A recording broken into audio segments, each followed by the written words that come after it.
제목은 굿 욥이에요. 예, 이 스펙이 똑같아서 제가 언어 유희를 좀 써봤어요. 욥기가 42장까지가 있죠. 그래서 30장까지 오느라고 너무 수고했습니다. 예, 좀 지루한 면도 있고 또 이 30장까지는 이 친구들과 오늘 이 새 친구가 왔는데 사랑이 소유인지 저 새 친구가 아니라 욥의 새 친구, 엘리바스, 빌라, 소발 이 세 사람과 욥이 계속 논쟁을 하고 있어요. 근데 약간 한발도 하는 느낌도 들고 좀 지루한 느낌도 들고 그만 좀 싸워 이런 생각도 들 정도로. 근데 여러분 조금만 참으세요. 이제 30장 했잖아요. 이게 몇 장이면 끝나요? 이 세 친구와의 논쟁이 좀 있으면 끝나니까 조금만 참고 묵상합시다. 네, 조금만 참으면은 이 세 친구들의 욥을 욥 당신이 잘못했어. 당신이 죄인이기 때문에 이렇게 된 거야 라고 막 몰아붙이잖아요. 그 친구들의 생각이 틀렸다. 그리고 이제 하나님이 욥 네가 맞았다. 뭐 이런 이제 말씀해 주실 날이 이제 곧 다가옵니다. 그래서 배드 욥이 아니라 굿 욥이라고 제목을 붙였습니다. 이 억울함을 비로소 풀어주시는 그런 장면이 나올 것이니까 조금만 묵상해요. 욥기의 구성이 있어요. 욥기가 이렇게 구성이 있는데 42장까지 지금 이제 31장까지 가고 있어요. 그러니까 왜 하나님은 세 명의 친구씩이나 이렇게 등장시키시면서 우리가 성경을 이렇게 어렵게 만드시는 걸까? 옛날에 종이도 없었잖아요. 양 가죽에다 쓰고 이 나뭇잎에다 쓰고 그렇게 성경을 필사하고 했는데 지금 우리 통독하기도 힘들게 왜 이렇게 했을까? 한번 생각을 해보죠. 이거 계속 싸워가면서 이거 욥이 억울하잖아요. 억울한데 왜 그걸 빨리 풀어주시지 않고 한 30개장이 아니라 한 3장 정도만 하면 좋겠는데 이런 생각도 해봤어요. 얼마 전에 그 이찬수라는 되게 유명한 목사님 계신데 그분이 그런 말씀 하시더라고요. 성경은 어떤 이야기만으로 볼 것이 아니라 어떤 원리를 가르쳐 주는 거라고. 그러니까 그것이 이야기인데 그 스토리인데 그걸 통해서 거기에 담겨진 원리를 배우는 게 중요하다라고 얘기를 하시더라고요. 저 너무 동의했고 공감했어요. 욥기의 이야기를 통해서 알려주시는 원리가 무엇일까요? 세상에는 하나님을 기쁘게 하는 하나님이 기뻐하시는 의인이 있다 없다? 없는데 욥기가 있을 수 없잖아요. 있다는 거잖아요. 그리고 또 그러한 의인도 고난을 당할 수 있다 없다? 고난을 당할 수 있다. 그리고 그 고난은 욥 자신의 죄 때문이다? 아니다? 아닌 거죠. 그런 이제 의미가 담긴 거예요. 하나님을 기쁘게 하는 사람을 싫어하는 어떤 사탄이라는 존재가 있다? 있다. 사탄이라는 존재가 있다는 거예요. 눈에 보이지 않지만. 예. 그래서 그 사탄은 그런 욥과 같은 사람을 의로운 선한 사람을 무너뜨리려고 한다 안 한다? 한다. 그렇죠. 그걸 알고 있어야 되는 거예요. 모르고 있을 수 있잖아요. 우리는 그냥 착하게 선하게 살면은 하나님이 도와주시고 잘해주고 이 땅에서도 되게 우리는 행복하게 살고 막 이렇게 생각하잖아요. 근데 안 그럴 때 뒤통수 뽕 먹고 아닌가? 그러면 선하게 살 필요가 없단 말인가? 이렇게 갈 수 있잖아요. 그 사탄이 그런 걸 노리는 거야. 그러니까 우리는 그걸 알고 있어야 된다는 거죠. 그 원리가 담겨 있다는 거죠. 재밌다 욥기 그렇게 읽는 게 아니라. 그래서 세상에는 이 좀 뒤집혀진 선과 악이 있다는 거죠. 우리가 보통 인간의 세상에 이 모든 게 정당하고 공평하고 이렇게 될 것 같은데 사실 이게 좀 뒤집혀진 게 꽤나 있다는 거예요. 그래서 현세에서의 이 현세에서의 불평등함, 불공정함이 있죠. 지금은 좀 악한 것이 더 옳은 것처럼 바뀌어 있다. 그래서 이것이 언젠가는 뒤집힐 것이다. 이게 욥기에 담겨져 있는 어떤 원리죠. 그래서 저는 욥기의 핵심 구절이 이거라고 생각을 합니다. 그가 너를 죽이시리니 내가 소망이 없노라. 그러나 그 앞에서 내 행위를 명백하리라. 하나님 나를 죽이시는 것 같아. 내가 하나님이 나와 함께하지 않는 것 같아. 안 보여. 그리고 나는 소망이 없어. 그래서 나는 포기할 거야. 하나님 믿지 않을까가 아니라 그의 앞에서 내 행위를 변백하리라. 내가 옳았음을 하나님께 판결받고 싶다. 재판받고 싶다. 이런 얘기예요. 여러분 재판장 한 번도 안 가보셨죠? 저는 여러 번 가봤습니다. 여러 번. 제가 범죄에서 가렸다기보다는 이제 경찰관이라 경찰관으로서 업무를 하다가 여러 가지 사건에 휘말리게 돼가지고 많이 갔어요. 굉장히 큰 법정까지 가서 한 적이 있었는데 그 증언하는 게 쉽지가 않아요. 하지만 욥이 그렇게라도 하나님의 법정에라도 서가지고 내가 죄가 없음을 내가 억울하게 이런 일을 당했다는 것을 이야기하리라. 그래서 욥기의 핵심 주제는 저는 각자 다를 수 있지만 욥의 고난이고 여러 가지가 있겠지만 저는 믿음이라고 생각합니다. 하나님을 신뢰하는 것, 하나님의 존재와 하나님께서 나와 함께 하시고 또 하나님이 결국 나를 구원하실 것, 의롭다 하실 것을 확신하는 것, 그것을 믿는 것이죠. 뭔가 믿는다라는 것은 한 가지 전제된 게 있어요. 뭔지 알아요? 뭐가 있는 것을 믿어! 그럼 뭐가 전제되어 있는 거예요? 그것은 아직 그게 오지 않았다는 거죠. 내 눈앞에 보이지 않는다는 게 전제된 거예요. 그러니까 믿음이라는 것은 믿음은 바라는 것들의 실상이요 보지 못하는 것들의 증거니. 보이지 않는다. 보이지 않는다. 다르게 말하면 가능성이 있어 보인다, 없어 보인다? 별로 안 보인다는 거죠. 믿기 어려운 상황이다라는 거예요. 믿는다. 성경에서 믿음이다라는 것은 보면은 이 성경을 통해서 봐야지 이게 눈이 보이지 그냥은 안 보인다는 거예요. 믿기 어려운. 지금 당장은 보이지도 않아요. 어떤 가능성도 없어 보입니다. 막 싸워서 이길 것 같은 게 아니라 나는 혼자고 저쪽은 엄청난 뭐 거인이거나 엄청나게 막 한 17명 되는 막 이 정도 상황에 처하는 그런 좀 안 좋은 상황이라는 것이 전제가 됐다는 거죠. 믿음. 그죠? 여러분도 하나님 믿나요? 근데 그 믿음이라는 것에 전제되는 것은 하나님은 잘 안 보이신다. 우리 눈에. 하나님을 좀 열심히 믿으려고 했던 때가 있었거든요. 27살 그럴 때인데 정말 열심히 믿었어요. 뭔가 했어요. 그리고 마음도 편해. 그러니까 그때가 이제 20대 때 처음 한 사업을 망했어. 학기도 도장이 망하고. 근데 그때 좀 정신을 차리고 좀 가난한 마음으로 교회도 열심히 다니고 성경도 보고 막 그랬어요. 그랬더니 경찰이 됐네? 얼마 이렇게 공부를 안 하고 경찰이 된 거예요. 하나님 나를 축복해 주시는구나. 야, 이런 거구나. 이렇게 생각을 했죠. 그리고 그것도 경찰 된 것도 누구 전도하다 된 거잖아요. 아시는 사람 있겠지만. 그리고 또 이렇게 하다 보니까 결혼도 안 해? 그리고 예쁜 현지도 낳네. 승진도 잘했어요. 야, 하나님 믿으니까 이런 거네.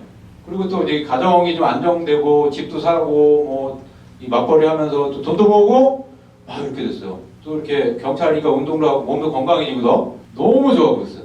이런 거네. 믿는 사람은 이렇게 축복을 받는 거구나. 이렇게 생각을 했어요. 맞는 것 같잖아요. 또 성경에 또 그런 얘기들이 많이 있고 하나님 믿으면 잘 된다는 얘기, 축복받는 얘기도 있으니까 또 많은 교회에서 사람들이 이렇게 얘기하고. 근데 차츰 인생의 고난이 너무 와요. 이거 이대로 가면 좋은데 자꾸 그러면서 이제 원래 가졌던 그 길보다는 다른 길로 선택을 하게 되더라고요. 그러면서 이 가시밭길에 들어서게 됩니다. 그러니까 이게 6개에 담겨있는 내용이 좀 그런 것 같아요. 너 하나님 믿으면 잘 될 거야. 막 이런 얘기가 아니라 너 하나님 기쁘시게 하고 너 정말 그렇게 하나님 위해 살면은 그것 때문에 고난을 당할 거야. 그것 때문에 그 이유 때문에 예수님을 믿는다는 그것 때문에 너는 친구도 잃게 될 것이고 오히려 너랑 가까운 사람들이 너랑 멀어질 수 있고 그 사람들의 관계를 잃고 재산도 잃을 수 있고 심지어는 병에 걸릴 수도 있고 심지어는 어떤 뭐 폭력을 당해서 다칠 수도 있고 뭐 이런 얘기하는 거죠. 그래도 하나님 믿을 거야? 그래도 예수님 섬길 거야? 뭐 이런 내용이죠. 너 신앙 때문에 고생하고 빼앗기고 손해보고 가난하고 어렵게 살아봐라. 네 가까이 있는 사람들로 너를 뭐 이단이니 죄인이 이렇게 몰아가고 너를 나쁜 사람으로 만들어갈 수 있어. 그리고 너의 멘탈이 막 붕괴될 수 있어. 한번 그래 봐라. 너 두 손 들고 신앙 포기할 거지? 근데 그럼에도 불구하고 끝까지 하나님 믿고 섬기면 하나님이 어떻게 하신다? 그 사람을 인정하고 그 사람을 의인으로 기뻐하신다. 세상에는 고생 많이 해봤잖아요. 근데 좀 고생 중에 세상사적인 고생 말고 별이 다른 고생들이 있더라고요. 학생 때 공부 열심히 해서 막 성적 올리는 거 힘들잖아요. 그런 것들이 인생사적인 고생이지만 어떤 고생은 어떤 고난은 하나님을 믿기 때문에 예수님을 내 삶의 어떤 주인으로 섬기기 때문에 당하는 고난과 고생이 있다. 이게 결이 다르다는 표현을 썼는데요. 두 번째 제가 말한 그 두 번째 후자적인 고난을 여러분 혹시 겪어보셨나요? 예수님. 그러니까 다른 이유가 아니라 내가 뭐 범죄해서 뭐 경찰에 잡히거나 아니면 몸 관리 너무 안 해가지고 몸이 너무 안 좋거나 뭐 이런 거는 있어요. 그런 게 아니라 하나님을 믿기 때문에 그 이유 때문에 당하는 고난이 있더라는 거죠. 성경은 이러한 고난이 믿는 자들에게 반드시 어떤 있을 것이다. 뭐 절차일 수도 있고 과정일 수도 있는데 그렇게 말합니다. 그것이 욥기가 말하는 것이죠. 성경에 그 욥에 대해서 언급하는 다른 성경에 욥기 말고 다른 성경에 구절이 있는데 그 중에 한 구절이 야고보서 5장 11절. 보라, 인내하는 자를 우리가 복되다 하더니 너희가 욥의 인내를 들었고 주께서 주신 결말을 보았거니와 주는 가장 자비하시고 긍휼을 여기는 자십니다. 예, 야고보라는 분이 예수님의 동생이죠. 욥보다 한참 후에 예수님의 친동생이 야고보가 그 욥이라는 인물에 대해서 쓰는 겁니다. 예를 들어서 야, 인내하면 누구다? 욥이다. 끝까지 참고 포기하지 않고 이 고난을 감내하면서 우리 끝까지 그 하나님께 그 죄를 짓지 않았던 그분이 욥이다. 그거 봐라, 욥기 봐라. 우리도 그래야 되지 않겠냐? 이 야고보가 그 예루살렘의 어떤 장로로서 리더로서 예루살렘에 위험할 때 많은 사람들이 순교도 당하고 어떤 핍박도 당하고 할 때 이렇게 권면하는 거예요. 에스겔서 14장에도 나와요. 에스겔이라는 그 선지자가 그 이스라엘 남유다가 망할 때 하나님이 그런 말씀하세요. 야, 너희 나라 지금 신앙의 3대 인물이 있어. 누구? 노아, 다니엘, 욥 이 세 명이 있는데 이 신앙의 3대 거장인데 이 사람들이 지금 믿더라 하더라도 이 지금 너희 나라는 망할 거야. 그만큼 너희는 지금 구제불능이고 가능성이 없어. 막 이런 말을 하거든요. 거기 욥이 나와요. 그러면 그 노아 방주 만들었잖아요. 그 다니엘 그 바벨론을 끌려가서도 하나님의 어떤 그 왕의 꿈을 회봉하고 끝까지 믿음을 지켰던 신앙이 아주 유명한 분이고 그리고 그 다음에 욥도 그럼 욥도 뭔가 욥기에서는 그의 업적이나 이런 게 잘 나오진 않지만 그의 버금가는 어떤 훌륭한 사람이라는 거잖아요. 그렇죠? 그만큼 욥은 성경이 의인으로 훌륭한 분으로 평가를 표현한다는 거죠. 무기력 신앙을 믿기에 못하나니 하나님께 나아가는 자는 반드시 그가 하심과 또한 그가 자기를 찾는 자들에게 상 주시는 이심을 내가 알겠습니다. 이렇게 말하면서 어디로 가죠 성경이? 믿음장이죠. 그 믿음의 선조들 뭐 아벨부터 시작해가지고 뭐 아브라함, 모세 뭐 쭉쭉 나가잖아요.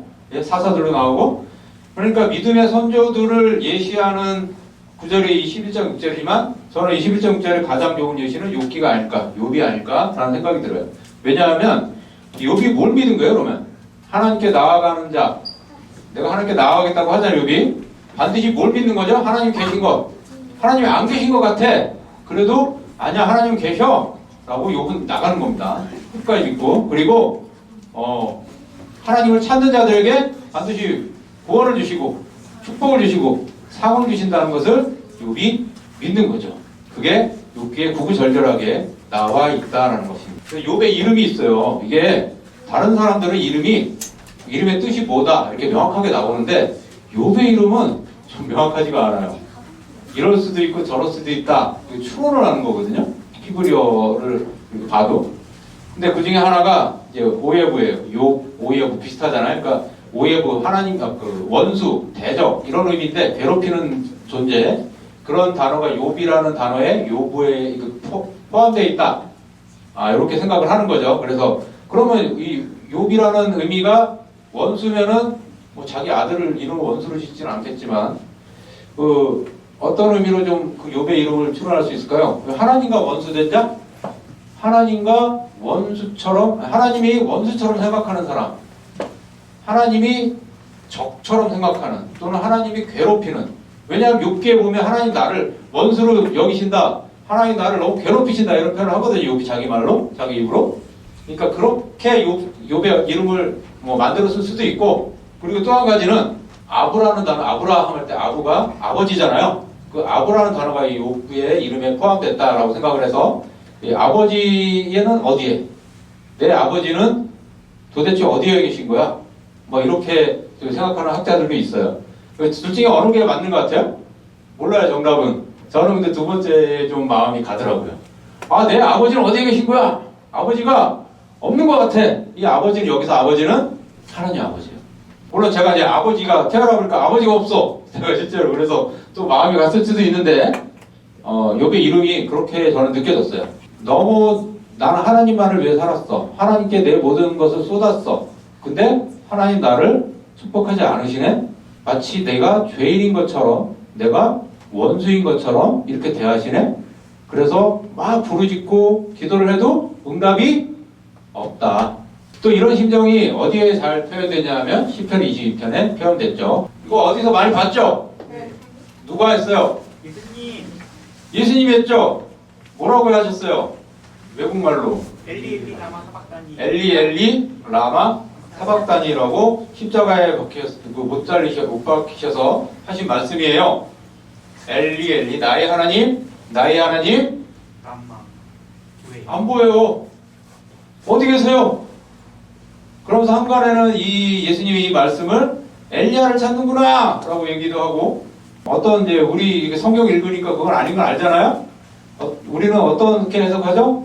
때로는 정말 뭐 예수님이 하나님께 버림을 받는구나 막 이렇게, 그죠? 예수님이 절망하는구나, 예수님이 좌절하시는구나, 뭐 한간에는 뭐 신성이 없어졌구나 뭐 이렇게 얘기하는 사람도 제가 봤어요. 오랫동안 신우회에서 같이 활동했던 경찰 신우회나 그런 데서도 좀 저를 원치 않고 이런. 근데 좀 희한한 게 이제 6년이 지났잖아요. 6년이 지나가니까 또 경찰 성교에서 부르네? 뭔가 필요가 있으니까. 그쵸? 물론 좀 다른 쪽이긴 하지만. 그래서 또 양천경찰서, 제 고향인 양천경찰서에 다다음 주에 그 예배 때 정식으로 초빙되어서 갈 수 있게 됐습니다. 가족을 위해서 열심히 살아왔던 시절이 있었어요. 중년의 남자로서, 가장으로서 어떤 책임감을 갖고 또 직장에서도 승진을 하기 위해서 열심히 일하고 노력하는 그런 시절이 있었습니다. 근데 점점 그런 세상과 가치관과 좀 다른 가치관을 갖게 되니까, 물론 그렇다고 그 책임을 등한시하고 그러진 않는 것 같아요. 네. 하지만 섞이지 못하는 건 있더라고요. 세상 사람들과 생각이 다르고 가치관이 다르다. 그러니까 좀 멀어지게 되거나 자연스럽게 섞이지 못하고 좀 고립되는 것도 있고 외로워지는 것도 있습니다. 그러면서 또 목회자 사역자에게 또 세상이 요구하는 어떤 높은 기준이나 도덕성이 있잖아요. 여러분들도 사역하는 분들은 다 그런 것들 때문에 또 더 마음도 좀 쉬지 못하고 또 그런 고생도 있는 것 같아요. 어찌 보면 이런 것들이 정해진 원리와 같아요. 피하고 싶지만 피하기보다는 좀 우리가 예상하고 원래 그런 거야 생각하면서 좀 견뎌 나가는 그런 것이 지혜로운 것이죠. 하나님을 믿고 하나님을 예수님을 주님으로 섬기고 따라가는 것은 너무 힘이 든다, 어려운 것이다, 고난을 당하는 것이다, 이렇게만 얘기하면은 굉장히 어둡죠. 근데 꼭 그럴까요? 기쁨은 없을까요? 기쁨과 행복함, 보람도 있다는 거죠. 네, 그리고 그것은 당장의 어떤 열매를 맺고 이럴 때 기쁘겠지만, 그렇죠? 그리고 여러 가지 기쁨이 열매가 있겠지만, 궁극적으로는 우리가 하나님의 나라에 마지막에 하나님이 심판의 날에 구원과 또 축복의 말씀, 칭찬의 말씀을 주실 때 굉장히 기쁠 것입니다. 하지만 그때까지 보이지 않는 이 땅에서 어떻게 견뎌나가고 힘을 낼 수 있을까? 포기하지 않을 수 있을까? 성경은 두 가지를 얘기하는 것 같아요. 첫 번째 것이 개인적인 하나님과의 관계입니다. 이것이 없이는 사실 힘들어요. 목회자들도 굉장히 힘들어하는 부분입니다. 이게 의외로. 개인적으로 내가 하나님과 관계하는 것은 뭘로 할 것 같아요? 여러분, 하나님이 주신 이 말씀을 하는 거예요. 하나님 주신 말씀을 깊이 있게 읽고 깨달아가며 묵상해가며 연구해가며. 저는 바다 수영을 되게 좋아하는데요. 수영을 좋아하는데 마치 그런 느낌이 들어요. 묵상은 그 물에 깊이 빠졌다가 나오는 느낌? 그러는 시간도 필요하고 어떤 깊이 있는 어떤 집중도 필요하고 그 말씀에 대한 몰입도 필요하고 일단은 말씀을 사랑하는 게 필요하죠. 하나님과의 관계에 깊이 빠졌다가 나오는, 그게 이제 묵상의 시간이라고 생각을 합니다. 그러면서 기도도 하고 하나님께 말씀도 드리고 하나님의 어떤 주시는 말씀도 내가 듣고 읽고 깨달아가며, 그 시간이 없으면은 이거 견딜 수 있을까요? 세상에서 누가 나한테 뭐라 그러고 누가 나한테 공격을 해. 근데 일어나서 하나님 말씀 앞에 앉아서 하나님 말씀해주세요. 성원아, 네가 봐라, 맞아. 네가 잘하고 있는 거야. 걔네들 나중에 잘못한 것을 인정할 거야. 그렇죠? 이런 시간이 너무 필요해요. 그 시간만큼 위로가 되는 시간이 없을 겁니다. 어떤 친구나 뭐 이렇게 여러 가지 뭐 내 유의를 누리거나 뭐 즐기거나 이런 것도 있겠지만 내 기도하는 시간 그때가 가장 즐겁다. 그래서 매일의 이런 시간이 필요하지만 또 이런 시간을 빼앗으려는 시도도 있겠죠. 두 번째 뭘까요? 공동체예요. 혼자서는 못 버틸 것 같아요.